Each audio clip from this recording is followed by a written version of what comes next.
There's a kind of storm that never shows up on the weather report. It rolls in through a calendar packed too tight, through a phone that never stops buzzing, through a heart that's forgotten how to exhale. And when that storm arrives, it doesn't just rattle the windows, it rattles us. Tonight, let me tell you a fable about time, patience, and a little lighthouse that learned how to stand without trembling.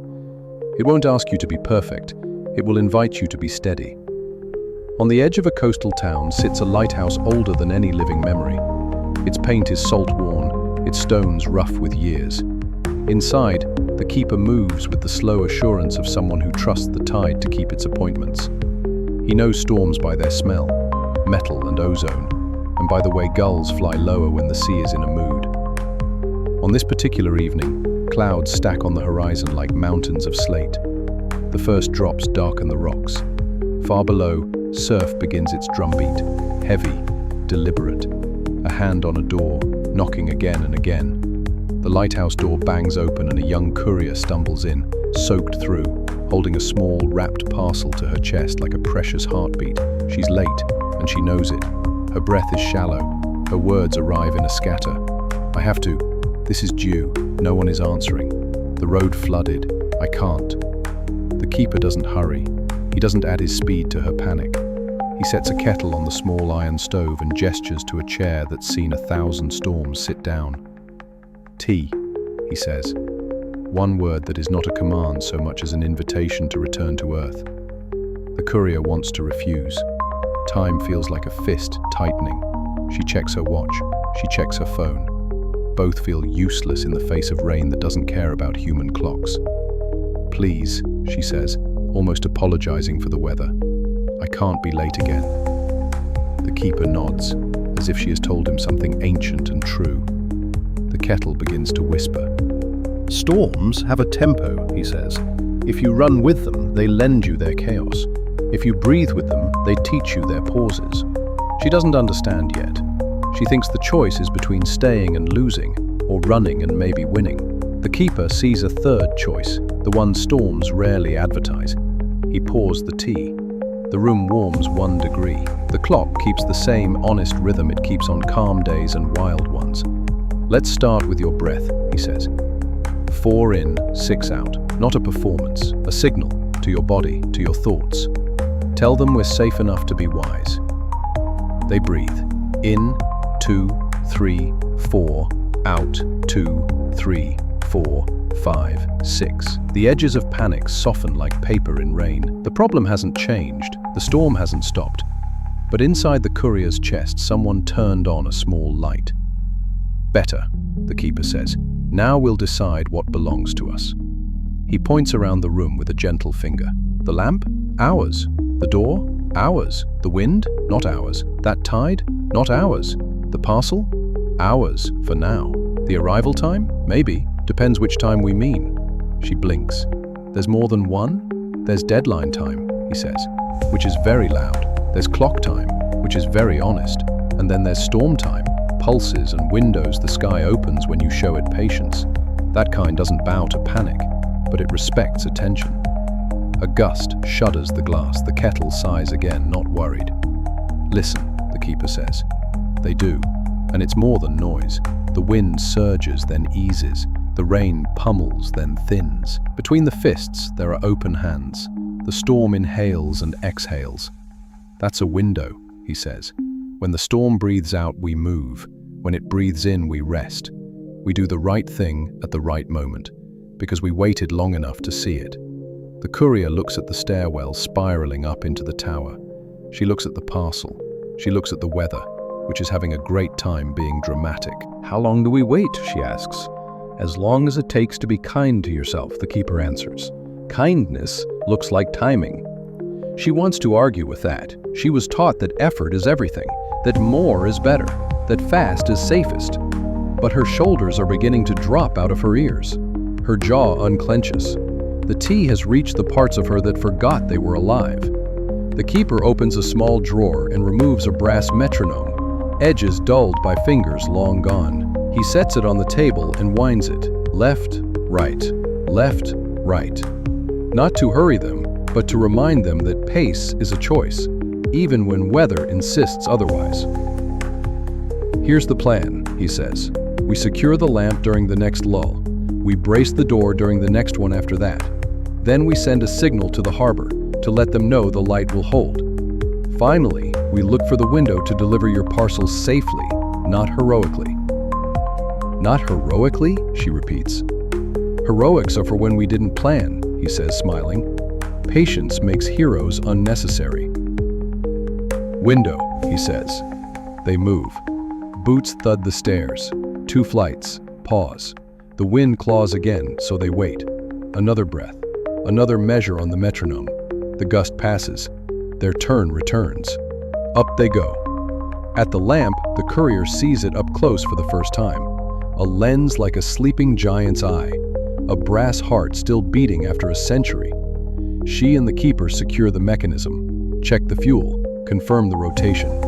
They do ordinary things with unhurried attention, the kind of work that looks small and saves lives.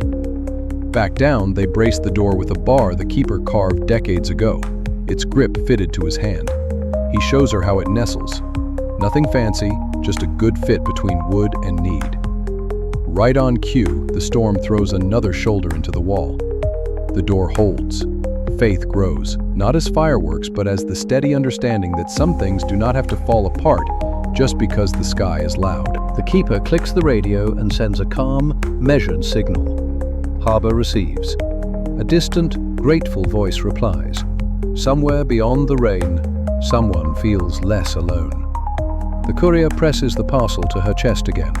It's dry, still whole. Her heart rate, while elevated, is no longer sprinting for its life. "Who taught you this?" she asks.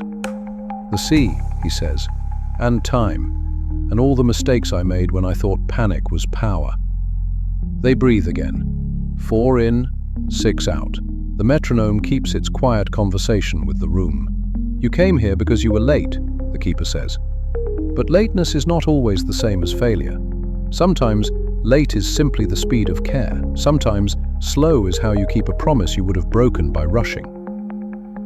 She looks at him with that kind of gratitude that makes eye contact feel like a handshake. "What if people don't understand?" she asks. "Some won't," he admits. "The world has a fetish for fast. But speed without wisdom is just noise with good branding. You can't drink from a fire hose. You can drown, though." They share the smallest laugh, the kind that rearranges a person's inside furniture. Another lull arrives, longer this time, like the storm is forgetting to be angry. The keeper lifts his chin toward the door. "This might be your window." "Through that?" she says, pointing to the grey beyond the glass. "Not through," he says. "With. That's the difference." They step out. The wind meets them like a dog that's not sure if it's friendly. They move down the stone steps as if they were notes in a song written for careful feet. The town is a watercolor. Edges blurred, colors softened. Somewhere a sign creaks like an old hinge telling a long story. They could run. They don't. They let the storm set the measure, and then they make their moves inside it. Work, rest, step, pause, check, proceed. The parcel is held close but not clutched. The grip is firm, not desperate. As they turn the corner by the cliff road, the storm does something storms don't often do. It offers mercy. The rain thins, the wind eases, and the sea smooths into sheets of hammered pewter. "That's the eye," the keeper says softly. "It doesn't last, but it always visits. Most people miss it because they're shouting at the storm." They walk the last stretch. The courier's breath is no longer a scatter, it's a rhythm. She isn't late, she is precise, moving at a speed that respects both her body and her duty. They reach the harbour office. A lone light burns inside. The harbour master, a woman whose hair is the exact colour of storms that have been survived, opens the door. "You made it," she says, not surprised, just relieved. The courier hands her the parcel. It is lighter than when she started. The weight didn't change, she did. "Thank you," the harbour master says. "I needed this signal. There's a ship out there that won't try the inlet without it." The keeper nods. Lights set, doors braced, you're not alone. They all stand for a moment, listening to the sea argue with itself. The courier looks out at the faint line where sky becomes water. In the distance, something blinks, slow and faithful. The lighthouse is doing its job. People think patience is doing nothing, the harbour master says, but it's doing what the moment truly needs, not what your fear demands. The courier smiles. The lesson has already sunk past words. They share bread from a tin, steam rising in threads. It tastes like relief.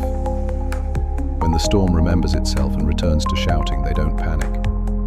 They've already done the right work at the right time.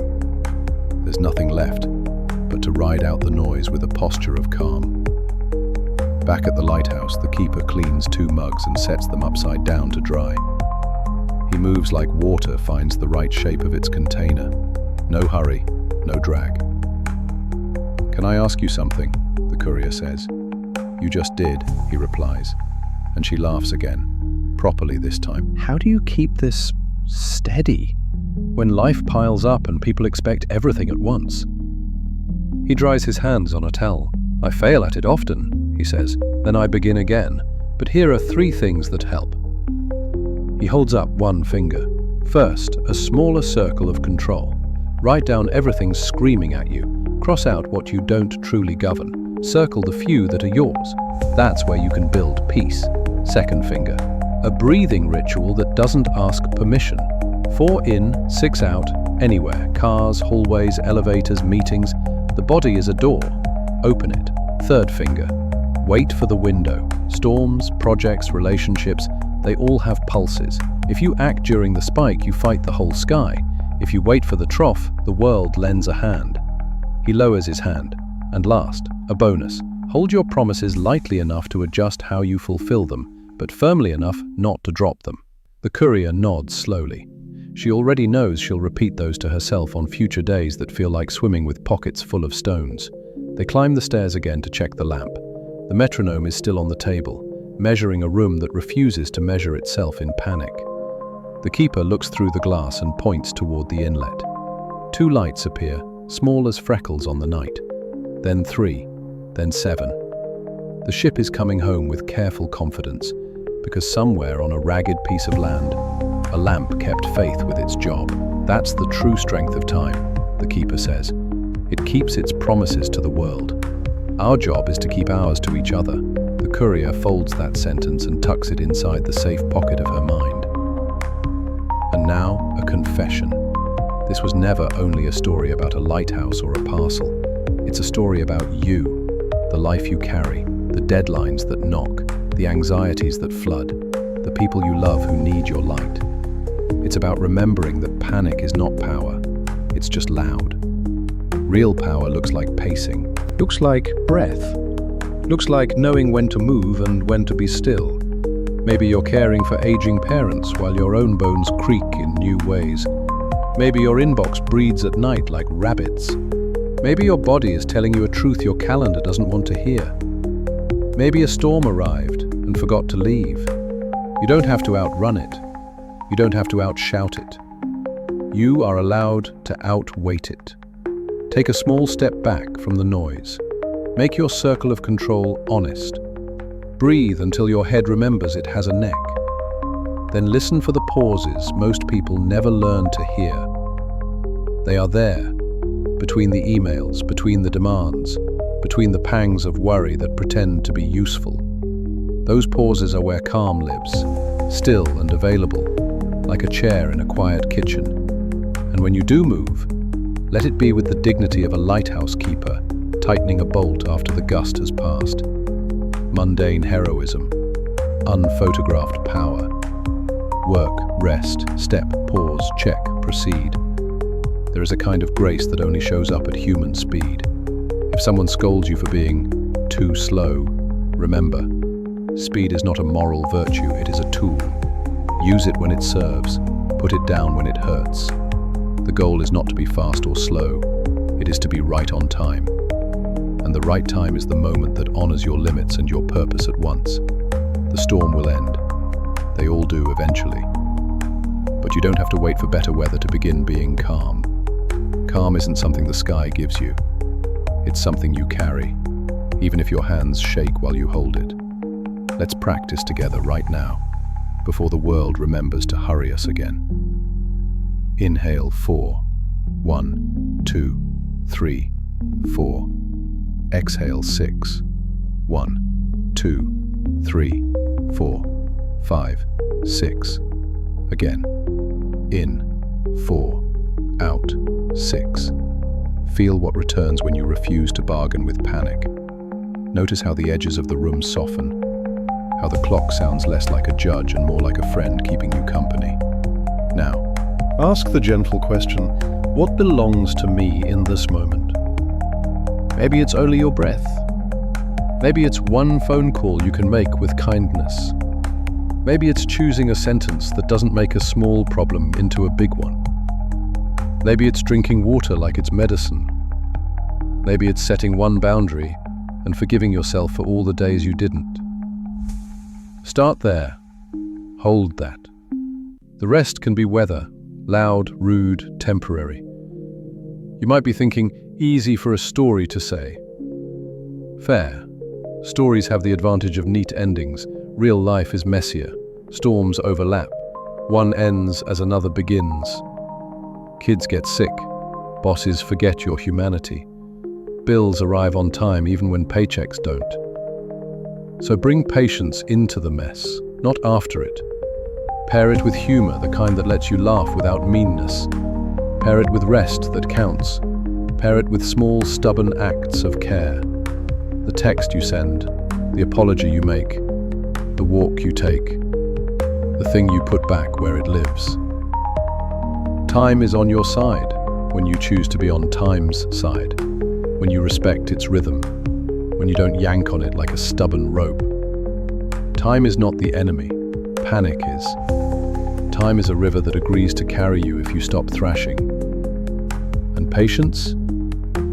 Patience is how you stop making waves that swamp your own boat.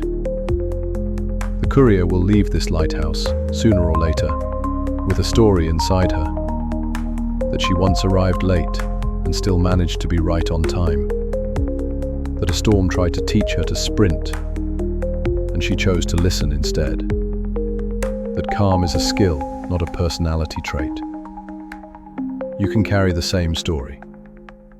When tomorrow's weather arrives, with its 1,000 demands, remember the metronome on the table.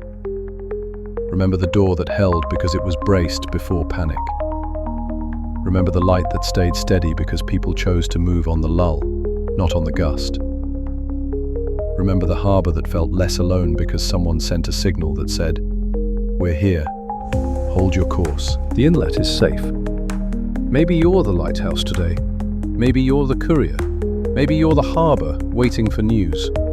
No matter your role, the same truth applies. Time and patience working together can make courage feel like a quiet habit instead of a rare event. Before we part, tuck 3 simple promises in your pocket. First, I will not make permanent decisions in temporary weather. Second, I will shorten my list to what my hands can actually hold today. Third, I will wait for the window, and if I miss it, I will wait for the next. There's always another breath, there's always another tide. If you forget, begin again. If you rush, begin again. If you panic, begin again. That's the secret the storm revealed when it briefly forgot to be loud. You can always start over without shame. Now listen one last time. The wind is learning its manners. The sea is smoothing towards sleep. The clock hasn't changed its speed once, and yet everything important is right on time. You are not behind. You are not failing the weather. You are a person learning to breathe with the world instead of against it. That is enough. That is plenty. That is strength. Tonight, may your lamp be steady. May your doors be braced. May your windows appear. And when they do, may you move with the kind of patience that makes storms look smaller than your hope. Breathe once more with me. 4 in, 6 out. In, 2, 3, 4, out. 2, 3, 4, 5, 6. Carry that rhythm into whatever weather is yours. The storm can be loud, you can be louder, in the quiet way that lasts.